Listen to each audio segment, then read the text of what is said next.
Let me point this out, Evan. I think that when you're trying to impress people, that you don't actually align with their values to get their love, to get their validation, to get whatever it is, that's a really shitty game to play for yourself. That's a really shitty thing to do to yourself. You know what I mean? Like, first of all, here's the thing. Nobody cares. Like, nobody gives a shit. End the Here's one thing. podcast. This is Way of the Artist with Brandon Colby Cook and Evan Schulte, Exploring the challenges of the creative call so that you can claim your own path. and make your life a work of art.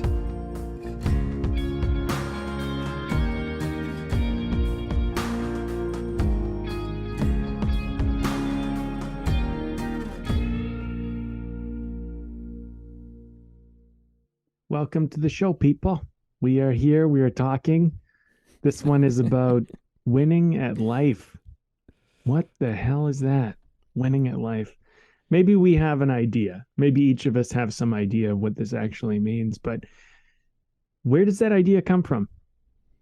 Is it a good idea? Like, is it a really our idea? Or was it someone else's idea? I had this thought this week, and I've been working out some stuff for myself because I built this new business and I've told people about it and I've pitched the idea, the concept, it's ready to go. And I kept kind of coming down to launch and I was like, I don't want to do it. And I'm like, okay, you know what? Give yourself a few more days, give yourself a week. It just kept happening, putting it back. And then, everybody's like, oh man, you got to do this. This is so great. This is so awesome. This is exactly what the world needs. All of that great encouragement. Really, that was not short of that. I was not short of excitement, not short of encouragement. So you think I would just be like, hey, let's do this. But every time it came down to me and myself and just sitting there about to do the final steps to just share it with the world, I'm like, I don't want to do this. What hell is going on? Like, this is like, I'm having a massive resistance. And so I went through all of the checks of it, like, okay, well, maybe you're just scared because it's a big thing and, you might get a lot of attention and maybe you're just not, ready for that. And blah, blah. And I went through all of that and it's like, it all kind of seemed legitimate. And then I ultimately just realized at a certain point that my trying to force myself to do it was not going to work, because even if I did it, it would work for the day, it would work for the week, the month, it might even work for a few months, but eventually I was going to come right back to this place I was in. And I knew that, like, in the pit of my stomach. And so I kind of just had a heart to heart with myself and said, you know what, maybe you don't want to do this. Like, maybe this is something you actually don't want. And it's like, yeah, but you spent like a year putting this stuff together. You've done so much work, blah, blah, blah. And Evan and I were talking about it, and we were reminded of this idea that you can't really say yes to something until you can say no to it. And something I kind of realized was like, well, it's not that I don't want to do it, but there's something about it that isn't quite aligned yet. Even if the work's done, even if everything's ready, there's something in my heart, my soul, my deep inner self that is not right about what's like about moving forward. And it's so strong that it's actually causing me this strange kind of anxious feeling before I'm about to go do the thing. And so it spurred on this thought, what do I actually want? Why do I actually want anything? And to win at life, because I was thinking about that. Like, life is just this open-ended game you get to play. And there is really no one clear way. Like, everybody will have a different answer. And so what is it to win at life? And are you playing a game that's not the game you want to play? And I started to realize that maybe that was me. Maybe I'm going about this in the wrong way. Maybe there's something about this that is right, but something about it that's wrong. And I just accepted, okay, you know what? The truth is, I don't want to do this. When it comes down to wanting to do it and not wanting to do it right now, the truth is, when I look at myself from an observer and I'm not personally invested, I see a guy that doesn't want to do this. So let's be honest with that. And so I admitted that to myself. And then I have been on this bit of a journey to explore that and investigate what's actually going on here. And like, what are my values? Why do I want what I want and whatnot? Anyway, so this is kind of something that we're going to get into. um, I share my personal anecdote because maybe that will help give some perspective on it. But let me pass it on to you, Evan, and maybe you have some thoughts that you want to add off the start of this one as well. Yeah, I mean, you came in dropping stuff that I was like, whoa, that feels like mid-conversation stuff happened right at the beginning, like just diving right in. For me, with this one, because you sent me a text a few days ago with some thoughts, which, that might be of value of you to even just read that out for everybody as well. But I love having conversations and discussions around these sort of phrases that we commonly hear and use, and we don't necessarily take time to think about it, or we don't necessarily take time to examine the impact, the feeling that those things have within our own lives. And so, yeah, like this idea of to win at life, winning at life. I was like, I was excited to, let's unpack that a little bit, because I think it is such a loaded statement and sentiment, right? And sometimes it's just casually thrown out there, like winning at life, or I'm like, yeah, I'm winning at life, and it's just said more so, as almost as a throwaway. Well. Yeah. And I don't mean to take away from that kind of a use of it, but I think that for me, we're looking at this, or at least I'm looking at this more in the terms of when we are using this phrase or thinking about it in a very serious or sincere kind of way. And because for me, something I was saying to you before is that at one point, like there's a part of me that's like I have like a foot in two different places with this whole idea of winning at life right now. And one is what I would say is an older way in which I take on that phrase, which is, as you were saying, is based on a lot of ideas that are not necessarily my own. And then the other one is in this camp of this is more what that winning at life has less to do with anything outside of myself and more to do with my own personhood, my own selfhood, and is something that I learn and come to understand that winning at life is not a universal, stick it on to everybody and then that's winning at life, right? Like almost like the American dream, you got the house, you got the car, you got the kid, you got the it's like all that, and don't get me wrong, like those are all nice things. And I think that very often there's a reason for that kind of, sometimes those templates do contain within them a certain kind of understanding, but not necessarily, right? And because for some people that's not at all what winning at life is going to be, like the wife or husband and the house and the car and the stable career or something like that, which is, for most of us, we think of that as now as an antiquated idea, which is kind of interesting to think that that all seems kind of like an antiquated idea to a large degree. But just to use that as almost a reference point, there are people out there who are just like, no, I just want to travel the world. I want to, there are people who just they don't want to have their roots just stuck in one place, and their winning is a completely different things. So that's more so, I think, the direction that I myself have moved more towards as I've gotten older, which is that, like, oh, right, winning at life is not what I used to think it was, right? Which winning at life had a lot to do with, at one point, with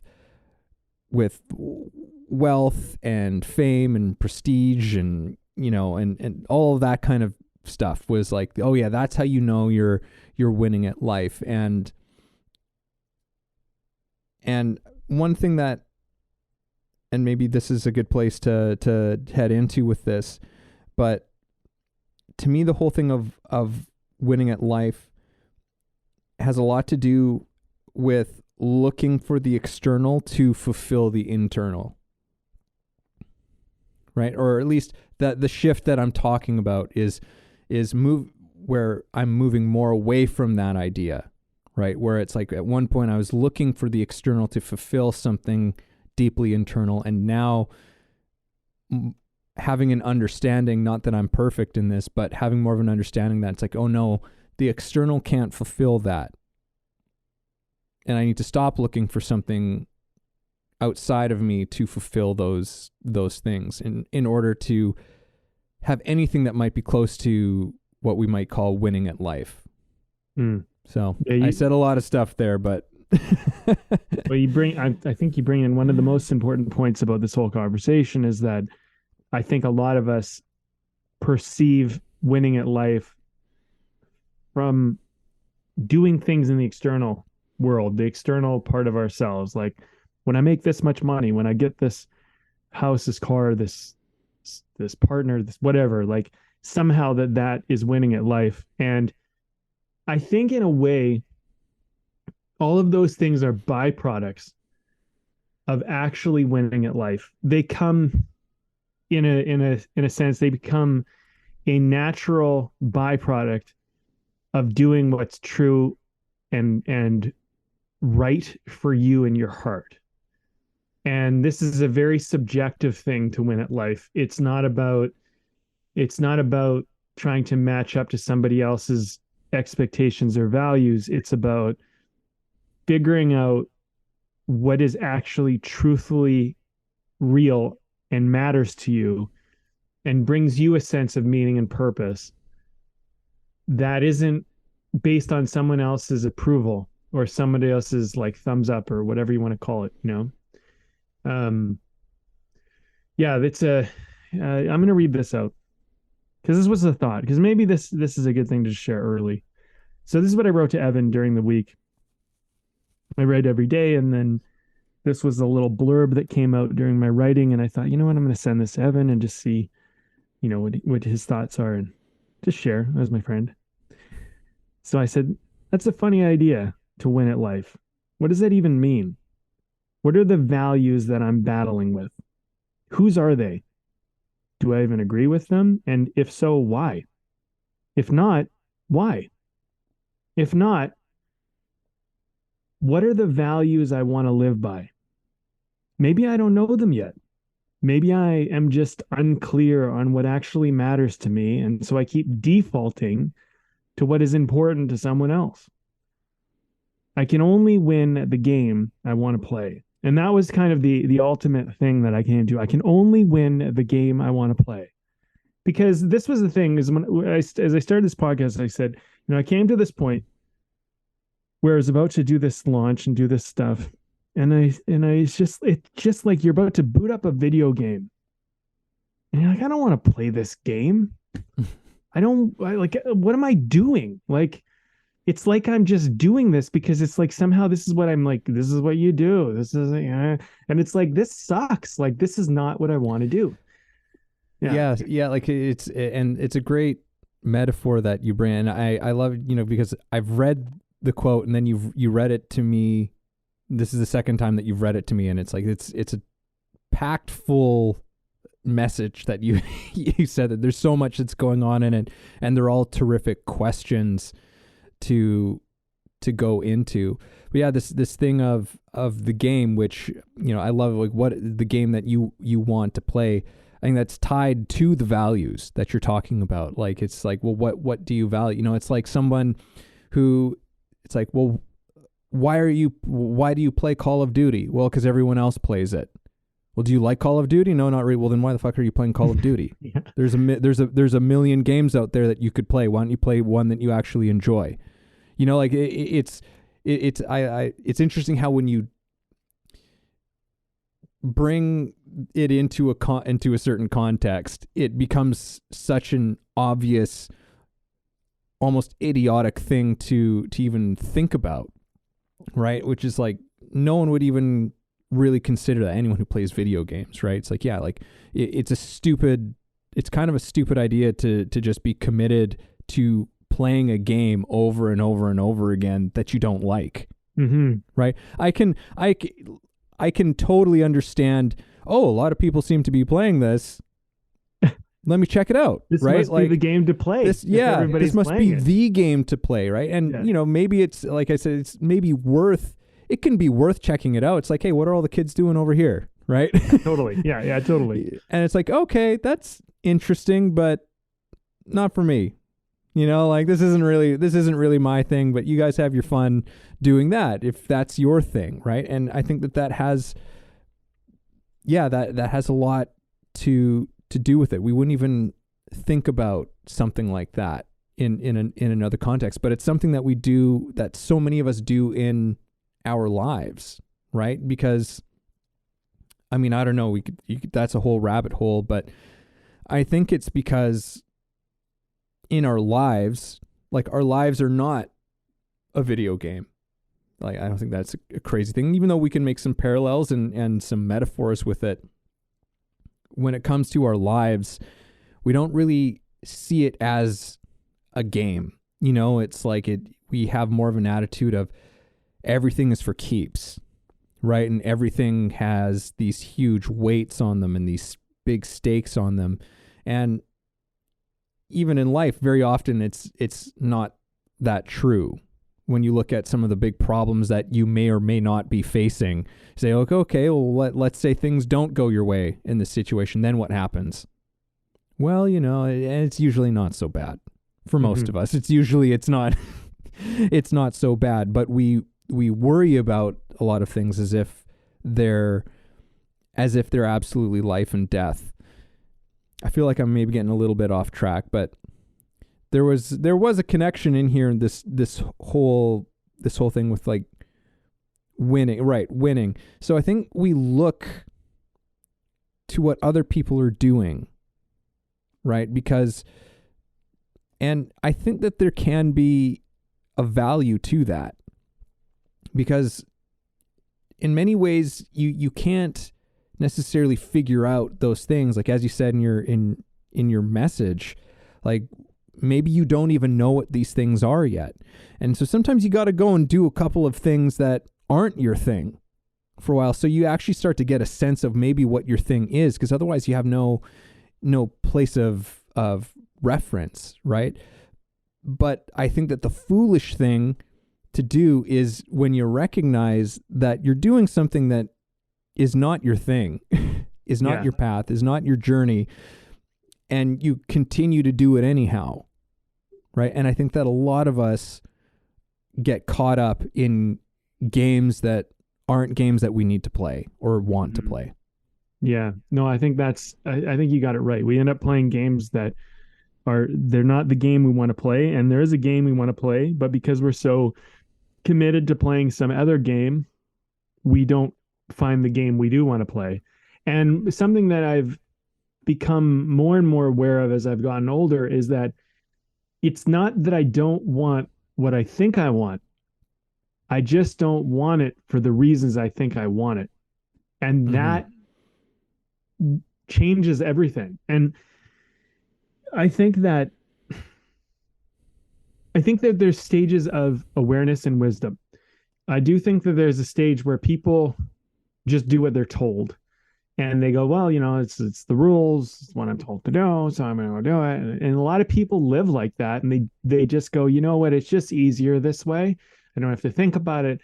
They just tell me what to do, I do it, and then and I can shut off. And I think that when you live shut off, there are benefits for it and there are consequences for it. I think that some people manage to tolerate it, but I do think it's something you ultimately tolerate, because basically what you're saying is like you're not choosing to have autonomy over your life. You're basically giving your autonomy up to, I don't know, like your parents, society, your job, whatever it is. You're giving up your autonomy to that. And it leaves you with consequences that are sometimes, I think, not recognized. So you go like,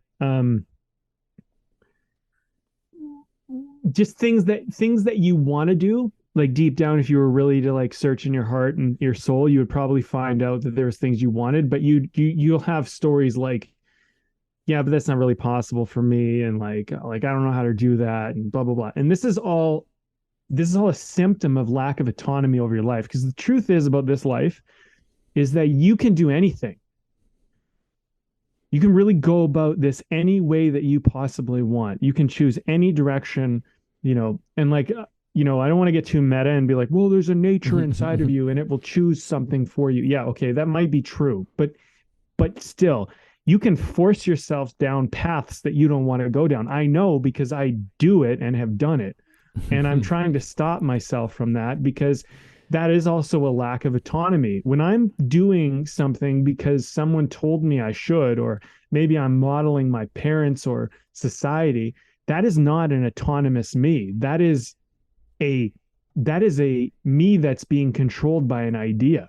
That's me being dictated and following a rule. And this recent kind of buck to my system, and it's really my system, is me going, wait a minute, I'm going about this like this is what I have to do, what I'm supposed to do, what I want to do. And the truth is I don't want to do it. And like, what if I say no? And it's a fucking scary idea. Like, it's not an easy thing. People go, whatever, you just say no. No, it's very difficult. I invested a lot of time and energy and effort. To just walk away from this right now is a very difficult thing to deal with. I don't know if I'll necessarily walk away from it, but the point is that if I keep going down this path without actually questioning why I'm doing this for a more personal, truthful, autonomous reason, it's problematic. And in like my guts, I know that. And so I had to just stop and be like, let's take a breath. Let's have a heart to heart. Let's regroup, because you're going down a path, which might even be the right path, but you're going down the path the wrong way, if that makes sense. Yeah. A lot of people think that holding on is what makes a person strong. Yeah. And so often it's actually letting go that is the thing that takes the strength, right? I would say most often letting go is usually harder to do than hanging on. Yeah. I mean, hanging on can be real tough, but hanging on can be really tough, but letting go, it comes with all these unknowns, which is so frightening. And also like being left with, if I don't do this, then what do I do? Is such a frightening concept. But it can also be a very exciting one too. Yes. Well, right? Frightening and exciting are the same in their own way, right? Like they are kind of the same, but how we choose to interpret it as excitement or fear is entirely up to our perspective about the whole thing. Yeah. Which is no easy thing to work out. For sure. Because, like we can say to people like, oh, that person's so courageous, but like sometimes your courage is not, it's not even you. Like it's like it is you, but like it's not you in the sense that like there was no other choice. Like I had to do it. Like everything inside of me was calling me to do it. And so in a way, yes, you're courageous, but like you had so much connection and purpose and meaning. Like courage is really hard when you don't have meaning and purpose. Courage, I've done some courageous things in my life. I'm not trying to pat myself on the back here, but I can tell you that when I've done courageous things, it was far easier when I had purpose and meaning behind why I was doing it. it becomes very difficult to be brave and courageous when you don't know why you would do it. You know, that's when it takes a real like, oh, why would you do the scary, difficult, risky thing if you have no purpose and reason in doing it, right? It's that's that's when cowardice usually comes out of a lack of purpose, actually. Mm. You know, if you think about it, right? Because like the courageous person simply has something that they're some greater reason than themselves. The coward doesn't have a greater reason than themselves. And it's not that the person is intrinsically a coward or that some person is intrinsically courageous. It is really the difference between one person has a sense of meaning and the other doesn't. And that is often what you'll find with yourself, is that you're far more courageous than you realize. You just don't have enough meaning to demonstrate it yet. Maybe that's my opinion, but like I find that to be true for myself and my own experience. Yeah. Yeah, and I'm sure most of us can probably think of a couple of moments where we exhibited true courage, which for me, in like my own memories that spring to mind, what's interesting is that there was almost very little thought that went into the moments where real courage was needed. Like very little thought. It's just it was just a moment of snapping into action on something, which is an interesting thing. Which is an interesting thing because it's a true knowing, as you were saying. It's a true knowing of something deep within you that, despite the potential danger or whatever fear you have about the situation, there's something deeper that's driving you, into action in a certain kind of a moment. So that's interesting. There was something I wanted to mention about this because it's this conversation and where it's gone and where we've started this thing out. And sometimes I'm like, oh yeah, like we are way of the artist, right? And about bringing the sort of an artist's philosophy and sort of the pertinence of this conversation in relationship to that. And this conversation, I think, is like a reminder that the artist's life is a journey to authentic voice, right? Like what an artist's life is so much about is trying to just let the thing that is true, right? Like not necessarily the truth as some sort of stable, figure existing somewhere in the ether or something, but whatever their truth is as they understand it, but letting that thing come through. That's the artist's journey and the artist's struggle to a large degree. And to bring that into your life. And I think that has, this whole thing of winning, and are we living by the ideas and values of that are actually ours, or are these ones that we've just have been picked up and have been carrying along with us that actually don't really have real significance to us? And there's something about this conversation that strikes that chord for me about the authentic voice and this whole thing of winning at life. Does that are you picking up on what I'm driving at the moment, or to a certain degree? Like, and so. It's let me just maybe add another element to this. Sure. So to me, what is the starting point of winning at life? And what occurs to me, and it's interesting because it's kind of like both a starting and an ending point at the same time. But for me, like where do we begin to have an authentic sort of quote unquote winning at life experience? And to me, that's what's emerging in this conversation, is to be free of the opinions of others or your culture or your society. Mm. Well, that is no easy thing to do. Yeah. But to be free of the opinions, the judgments of others, of your culture, of your society. I think to me that's, as far as the artist and as far as beginning to actually find a way to be winning in your own life. Like I think that's the thing. Like that's a huge win. If you can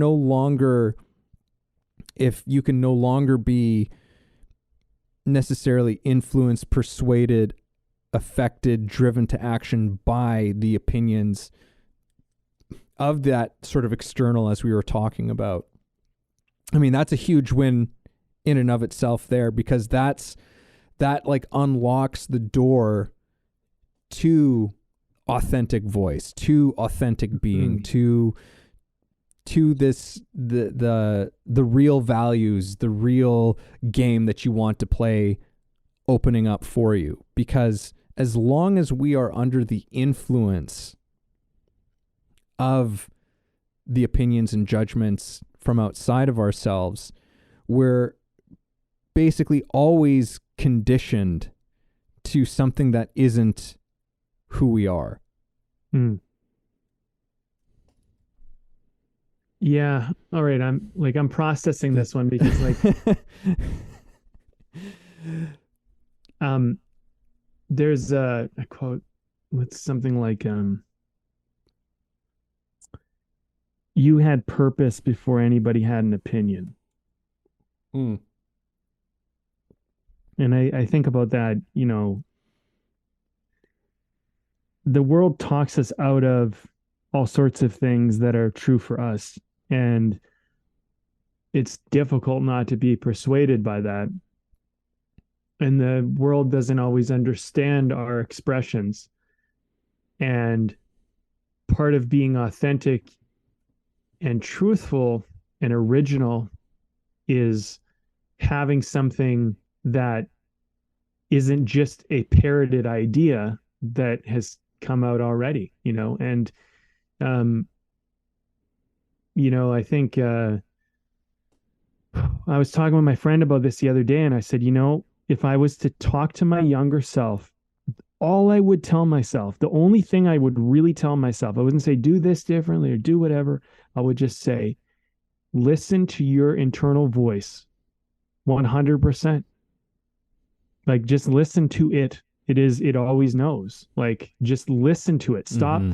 Don't do all the bullshit you do about talking yourself out of it, about trying to, like it is telling you. It's like a God voice coming through you, and it's a deep, deep wisdom, and it already knows.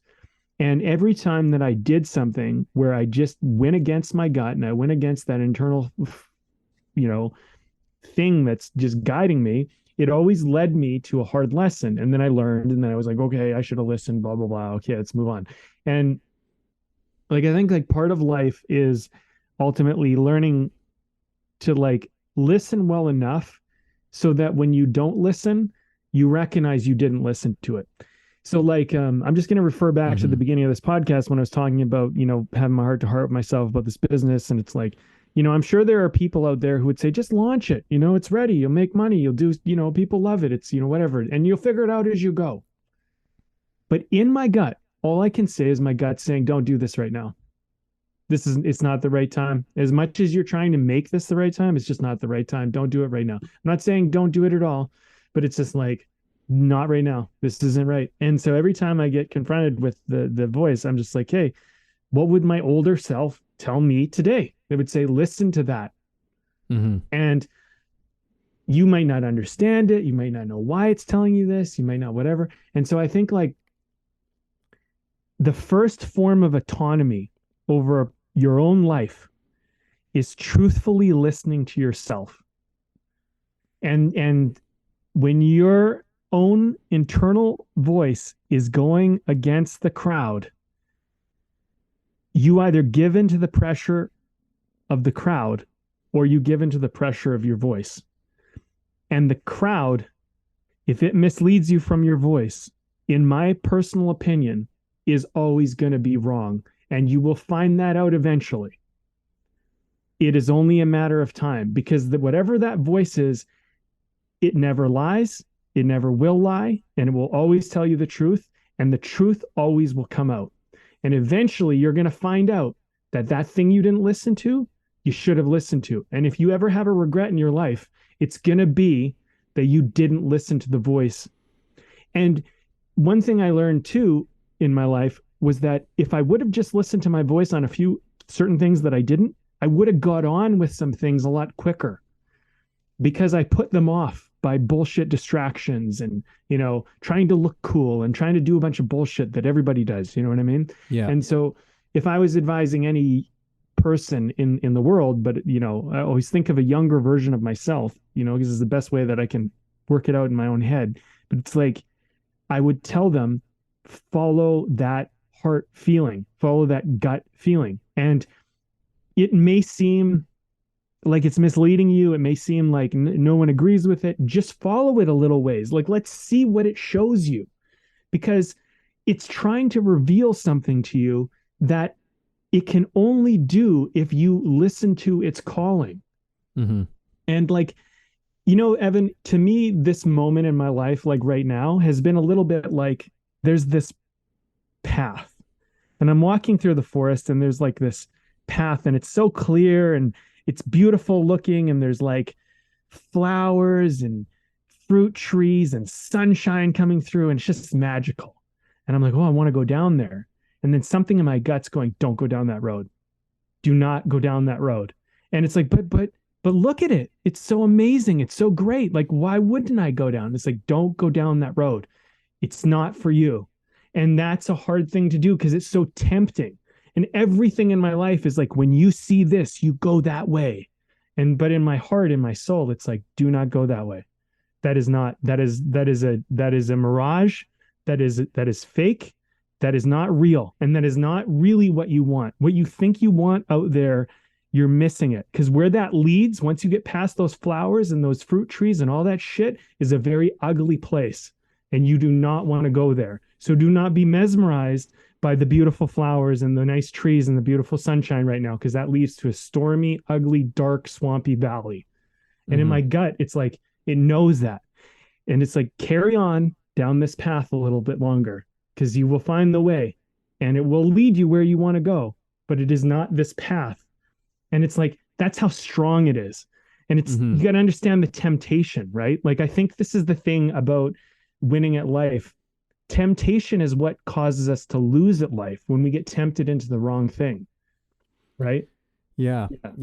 Hey, everybody, this is Evan, and this episode is brought to you by my book. Yes, I recently released a book called The Actor's Awakening, Connecting Spirituality to Craft. Expand yourself as an actor and your craft through a spiritual perspective. Take a journey that will explore universal philosophies and insights to help you understand human nature in a profound way and develop practices to take your work to another level. Again, that's The Actor's Awakening, Connecting Spirituality to Craft, available on Kindle and paperback on Amazon. And as always, if you like the show, please subscribe. It's interesting. I like to think that we're all, whether we take one path and it leads us to some, really thorny, difficult areas, or whether it leads to, a very beautiful open pasture of sorts.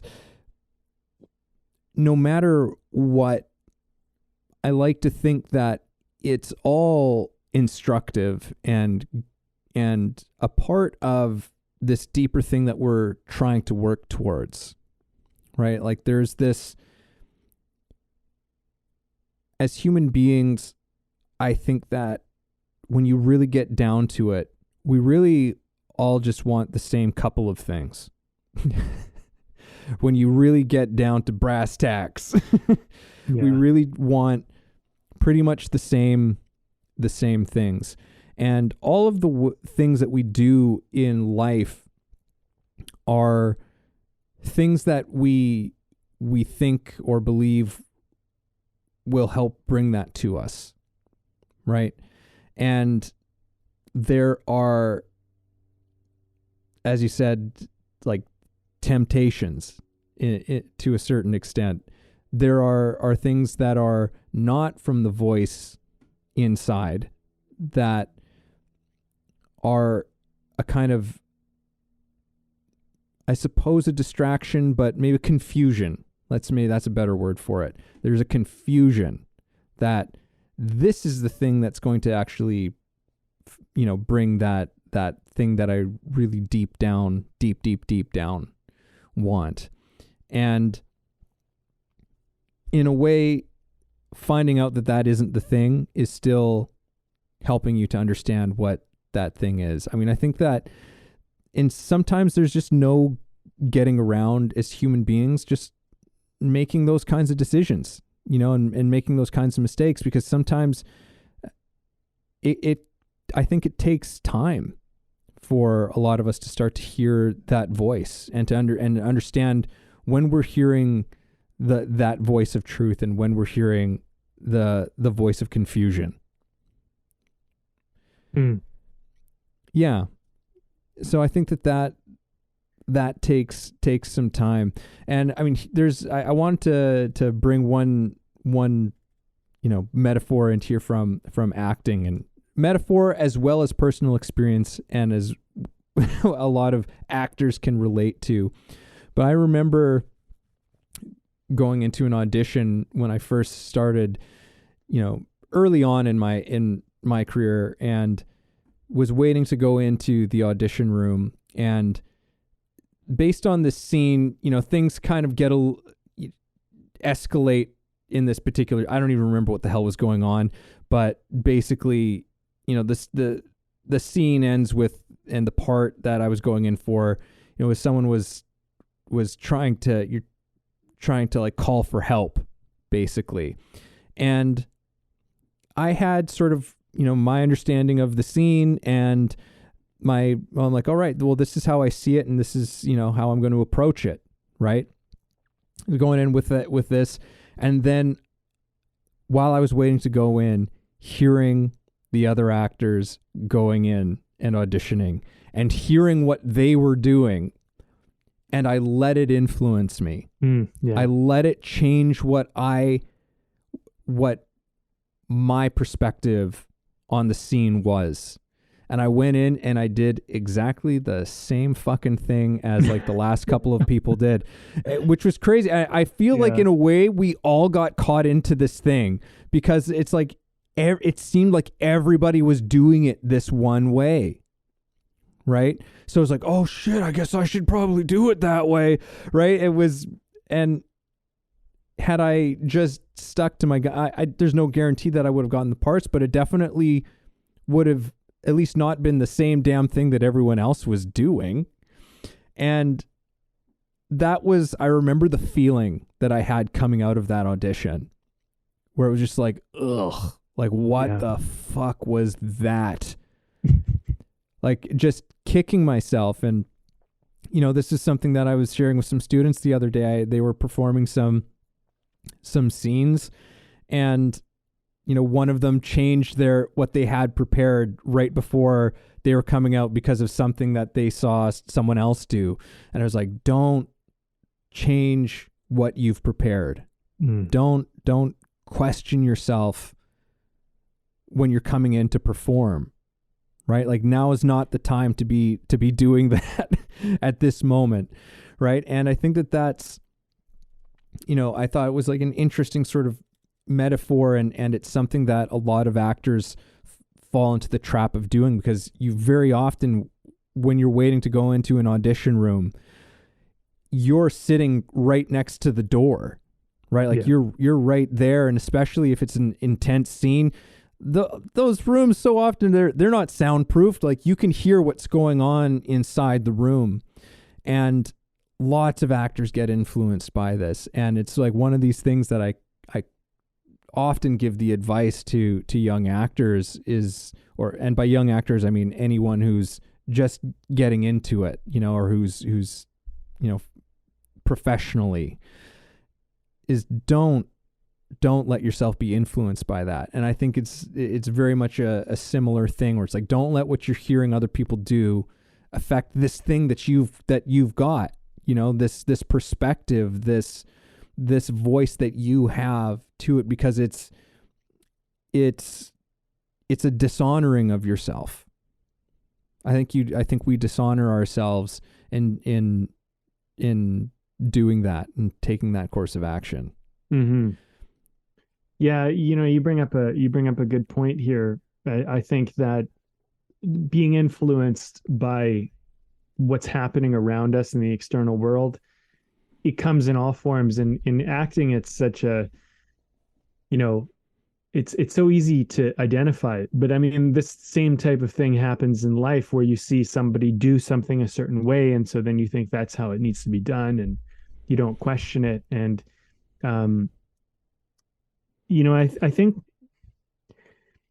the thing is, okay. Oh, go ahead. No, go ahead. Yeah. Okay. All right. I didn't want to interrupt. If it's something, you got something. No, something I'll carry on this thought in a moment. Go ahead. Okay. Yeah. I was just, the other thing that came to mind for me is just like, okay, so when we start losing our connection to that voice, right? Which I think is very spontaneous as well. I think that true voice is very present, spontaneous. It's very alive, right? And I think that it starts getting snuffed out pretty early on, or we start ignoring it very early on, because as kids,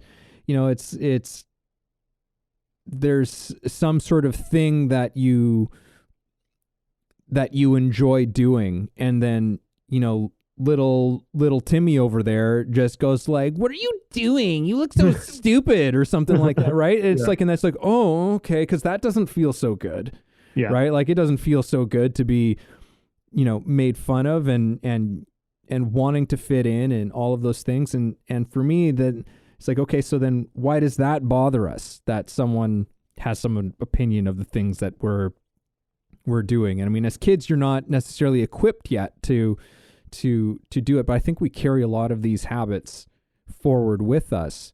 But it's like that whole thing of that fear of being ostracized, that fear of not being accepted, right? Like that's a very, very real thing for most of us. And to me, it's like, again, it comes down to what are these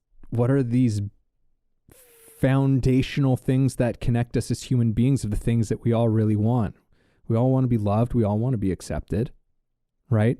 And so we end up compromising certain things because we think it's like, oh, well, then I want love. I want to fit in. And why a lot of people end up going into arts, and especially acting, right? Because you see these people who, have all of this love and admiration and praise from the public, from all these people, and you yourself love this person and their work and whatever it is.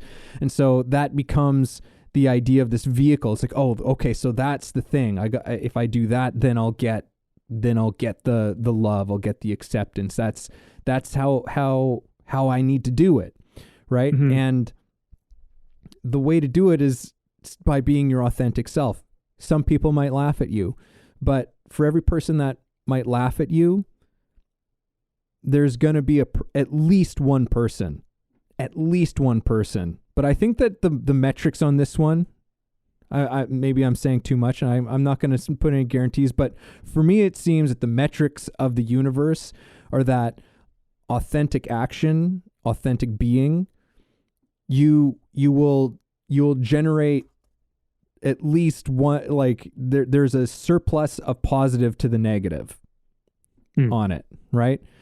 Maybe not necessarily, maybe not all the time. I'm a little hesitant to put that out completely, but I think that at least you're going to have one person you're going to have one advocate. You're going to have one person on your side for every person who just wants to shit on you. And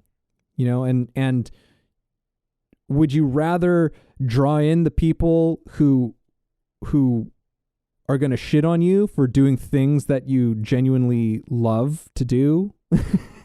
Or do you want to do the things that bring in the people who also share in that with you? Mm-hmm. Right? It's a pretty obvious decision. So anyhow, that was all I was going to say. A little bit of psychology. Okay, let me point this out, Evan. I think that when you're trying to impress people, that you don't actually align with their values to get their love, to get their validation, to get whatever it is, that's a really shitty game to play for yourself. That's a really shitty thing to do to yourself. You know what I mean? Like, first of all, here's the thing. Nobody cares. Like, nobody gives a shit. Here's the podcast. Nobody gives a shit. Look, nobody cares about you like you care about you. You know, you're like, and this is the thing, like the sooner you get this through your head, the sooner you're free of a lot of bullshit. I'm not like, I'm just telling you this, like, right, like, people don't give a shit. They care about themselves and they care about what affects them. Like, everybody is on a radio station. They're all listening to it called WeFM. You ever heard of it? What's in it for me? Everybody's listening to that. They're going, you know, through their head all the time. They're in their own world. Everything is their own world, right?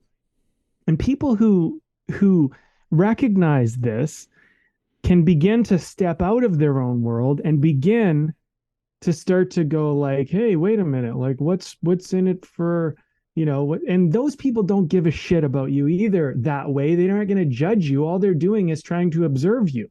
So like, look, I've talked about this on the podcast, and I'm just going to say this again because I really truthfully believe this, and I believe it's a path to freedom. And I believe in freedom, and I believe in autonomy, and I think it's really important. And I think as far as artists go and people who want to live a fulfilled life, they need to be aware of these things. Everything in life is sales. And I'm going to stand by this 100%. Everything is sales. Everybody's trying to sell someone on something. I got it right. I know the way. I have the best family, the best thing, the best whatever, and like follow me and blah, blah. Everybody's doing this fucking game. And most of us are so fucking full of ourselves and so narcissistic that we never question that maybe we got it all fucking wrong. And that the things that our parents taught us and our teachers taught us and our society taught us and our culture taught us, they're all fucking wrong and they're a bunch of bullshit. And so what ends up happening is you follow this bullshit and it leads you down a bad path and you get a bunch of what? Bullshit. And then you're like, now I'm full of bullshit and I'm around bullshit and my life sucks and everything sucks and I'm not living my dream and I hate my job and all the shit because you followed the bullshit of bullshit people that led you to bullshit and they sold you on it. And then what you do is you look for people that are going to sell you out of your bullshit so you can actually get to some good shit, which isn't bullshit, which isn't a bunch of nonsense. And this is sales. And so you either sell yourself into bullshit or you sell yourself into your dreams. And it's really one or the other. And every time you try to get somebody's approval who's full of shit, you get bullshit in your life because you get more approved bullshit. Do you understand? Do you start to see how this works? Like, I'm not trying bullshit to kick anyone's ass. Out. This is what I would have told myself. Who gives a shit what they think? Who gives a shit? Like, it doesn't matter. All that matters is sales. And what matters is sales is not about tricking anybody. It's not about deceiving anybody. It's not about gaining anything. Sales is helping. Life is helping. Figure out how you're going to help. Figure out who's actually helping you. If they're judging you, they're not helping you. Unless they're judging you with a positive, like, hey, look, you know, like, for example, Evan, I don't know, I gave you some feedback a few podcasts ago, whatever. We don't need to get into the details of it, but I said, hey, man, I noticed you're doing this thing. I feel like it's taking away from your conversation. I feel like it's undermining the value of what you're saying. If you cut this out, here's why I think it would help you. I sold you on an idea to improve yourself. Yeah, I mean, sure, it helps me a little bit. Maybe it makes the podcast a little better. There's benefits I get. I'm not going to deny that. But when I gave you feedback and I technically sold you on an idea, I gave you help and purpose and reason, and you decided, yes, this makes sense to me, I'm going to incorporate that, I'll do that. Everything in life is like that. So whenever anybody's trying to sell you into something, you have to seriously ask yourself, is this for me or is it all for them? And some of it might be for them. In fact, some of it will probably always be for them. But is some of it for actually for me? Because when you have this little kid, Tommy, on the fucking playground going, ooh, that's stupid, is that for Tommy to help you? Or is that Tommy being a little prick? You know what I mean? So you have to really ask yourself, when Tommy is selling you out of doing your dream and following your inclination, is Tommy helping you or is Tommy a little prick? You know what I'm saying?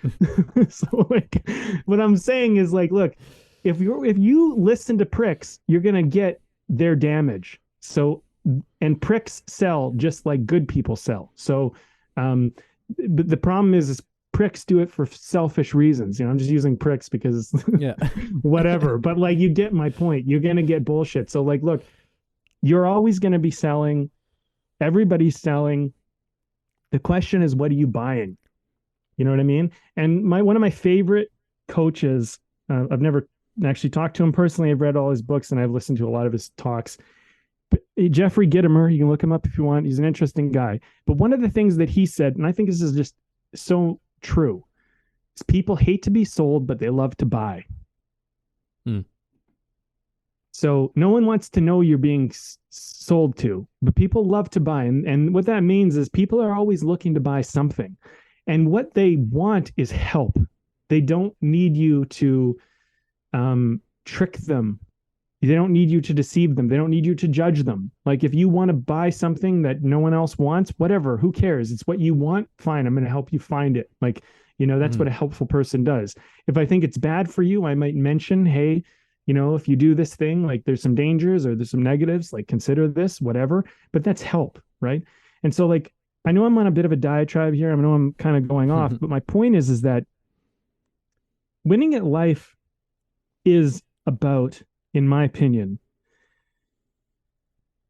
it's about helping yourself and helping others find their way to something authentic and truthful. And helping them not go towards things that are false, inaccurate, and not really truthfully their values, or, you know, they don't honor really truthfully what will serve them.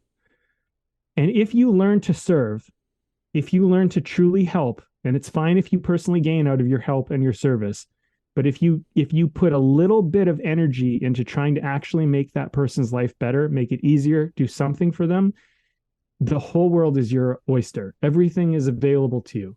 All the money in the world is available to you. All the friends and lovers and anything you want is available to you. But you got to begin to not just serve yourself and not listen to people that only serve themselves. Right? And sometimes the people that will serve you, and this is one last thing I'll say on this whole thought. Sometimes the people that serve you, you're not going to necessarily like the way they talk or the way they act or who they are, or the world might hate them and tell you to hate them. But it doesn't mean you shouldn't listen to them. You need to be critical about this and not just do what everyone else tells you to do. If everyone says, hate that person, and then you just go, I hate that person because everyone hates that person. Don't do that. You have to stop. You have to really critically assess, wait a minute, could this person be actually trying to help me? Because if you listen to a bunch of bullshitters, they're going to tell you who to hate. And they're going to talk you out of listening to people that might actually be trying to help you, and they'll surround you with more bullshit. Just remember, like you gotta have it's not that black and white. It's a little bit more gray and nuanced than what I'm describing here. But really look at it as spectrum. Either people are full of shit or they're helpful, and try to find help. And if you can actually find real help, then value that. And if people are giving you judgments and all this other nonsense, that's all the stuff you got to try to cut out, because that's all noise and distraction. And that's what misleads you from truth. And that's what gets you values that are not your own. Yeah, okay. So some of this is maybe opinion and whatever, but like I really do think this will help a lot of people. Like if they just, you know, I think this is part of the problem. You can't win at life when you listen to people that are losers by choice. They want to lose. Like you have to understand that. Like judgmental people who don't try to help are losers. It's so easy to be in the crowd and judge the person who's on the stage or in the field or doing whatever. It's so easy for those losers to comment and say, "Oh, you did it wrong, you did it bad." But if you're on the field, you don't listen to people in the audience. You're on the field. That's all the difference. You're 100% better than anybody who's only in the audience. If you're on the field, you're in the game. They're not. If you want to listen to anybody, maybe listen to other people in the game. Maybe listen to your coach, who you choose as a wise coach.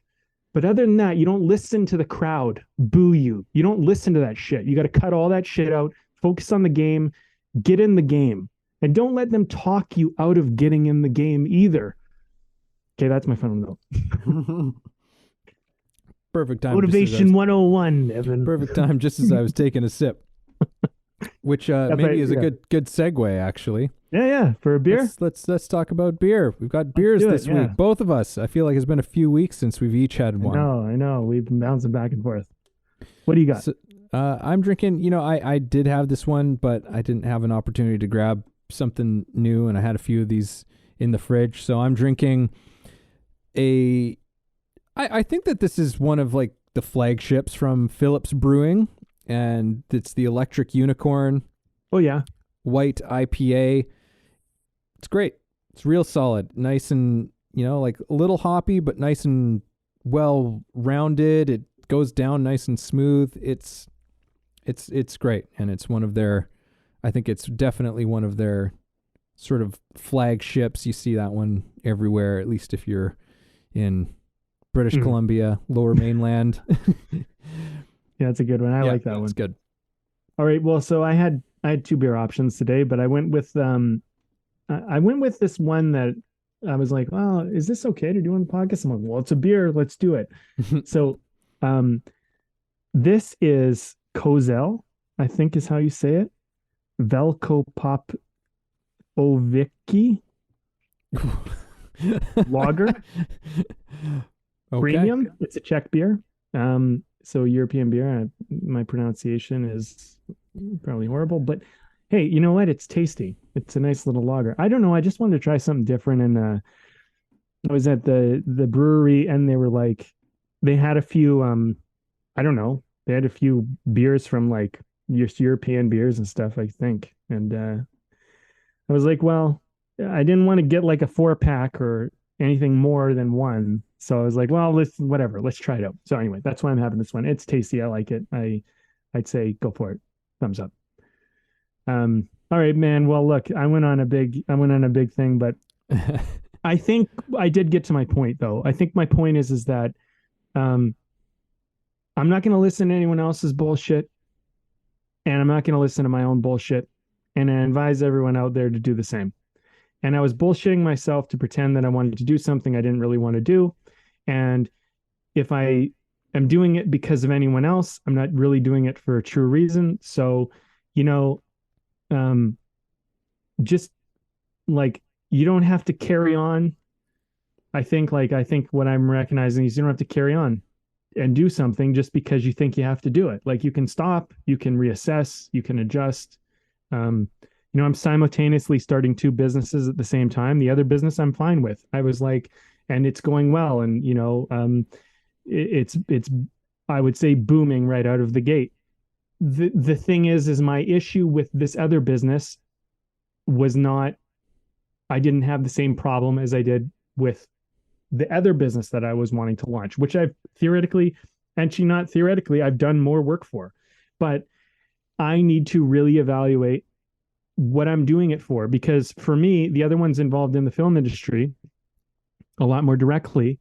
And my entrance into the film industry, or at least my process in the film industry as a artist coming up, was not always done for the right reasons. And I'm very well aware of that. And I'm trying to correct that, because I did a lot of it to get recognition and to get love and to get things that I thought would give me this thing I wanted or needed. And as I got older, I began to realize that that was an error, and I'm trying to correct my ways. And I saw myself going down this path, doing it for the wrong reasons again. I don't even know exactly what they are. I'm working that one out, but I just knew in my gut. I'm like, no, no, no, Brandon, just stop. This isn't right. This isn't right. Just give it a moment. Take a breath. Reassess, figure out what's going on here. And I'm not going to get into it on this podcast because I feel like it's going to lead down another rabbit hole, which I don't want to open up today. But I did come down to some things, and I realized, long and the short of it is there's some anger and there's some hurt and there's some things that are going on inside of me around the film industry probably because the film industry has been such an intimate relationship that I've had with everything in the film. Has just been more than half of my life has been in the film industry. And so if I'm going to re-enter the film industry again, which I may not do, but if I do, I am determined to do it for healthy reasons and good reasons and reasons that are true to my soul and my spirit and like my true self, not doing it because of any bullshit. Because I feel like I got distracted and I got a little bit, off with it. And it causes a lot of problems, I realized. So, yeah. So my point is like, look, winning at life is sometimes not about the external things you'll get, but it's about the internal experience you'll have of doing whatever it is you're going to do. And like, if I'm going to commit to launching a new business in this fashion, this is not just I'll just do this for a week. This is going to be years potentially. So, and who knows how long, and who knows what's going to come out of it. And I'm committing to something that's a very big deal. So if I'm going to commit to something, I need to make sure that I'm getting into the right relationship, put it that way. So I'll leave you guys with that. I'd say that's my final note, is that winning at life is about getting into the right relationships with the right things and the right people, and avoiding problematic, toxic, or misguided relationships with things and people. That would be my final note. Beautiful. Yeah, I don't necessarily think I have any new thoughts on this, but I'll just recap some of these things. And yeah, I think winning at life has a lot to do with this transition from looking for external, where our gaze is constantly on the external, to fulfill the internal, or to give us the answer to what's inside of us, and starting to flip that around and hearing that voice that has become dampened down through time, and learning to hear that more and more and more and more. And that, yeah, I do think that there's something to this, winning at life. It begins at the point where we stop, well, not stop, but where we become free from the opinions and judgments of others and of our society, of our culture. When we become free of those things, or at least the more that we can free ourselves of those, the more that voice can come through, the more that we can hear that. And something that I'm going to actually play with after this podcast and work with is, I'm going to do like a little sort of like visualization, a little, and just imagine all of these people around you. Imagine like you're walking out towards some beautiful beach or forest or something that is a representation of the thing that you actually want. And there's this crowd of people that stands in front of you between this place. And maybe they're people you don't know. Maybe they're, people from your past. Maybe they're family. Maybe they're friends. Maybe they're whoever it is. And they're all shouting these judgments at you. You don't have to do anything. I think that that's one of these things that we live with in our lives. Like, we have to do this. We have to. And we actually don't have to do anything. That's actually true in our life. There's nothing that we actually have to do.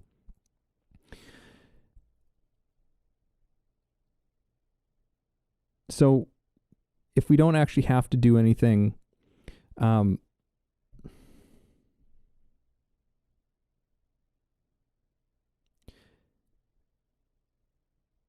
we can start moving towards the things that actually are things that we want to do. And we can imagine all of these voices speaking to us with all of these things that we're supposed to have to do. Right? Wherever that voice is coming from. Right? What are the things that you walk around with feeling like you have to do? Right? Name them. Give them a voice. See them speaking to you. And just imagine yourself standing strong, unaffected, uninfluenced, unmoved from all of that shit that they're flying at you. And just walk through them. Just walk through it, confident, strong, and just play with that. Start to feel what that would be like to be that person who is free from all of those opinions, all of those judgments, all of those people who think they know what you should do with your life and what your life should look like. Imagine not caring about any of those voices anymore and walking to the path and the destination of what is actually true in you.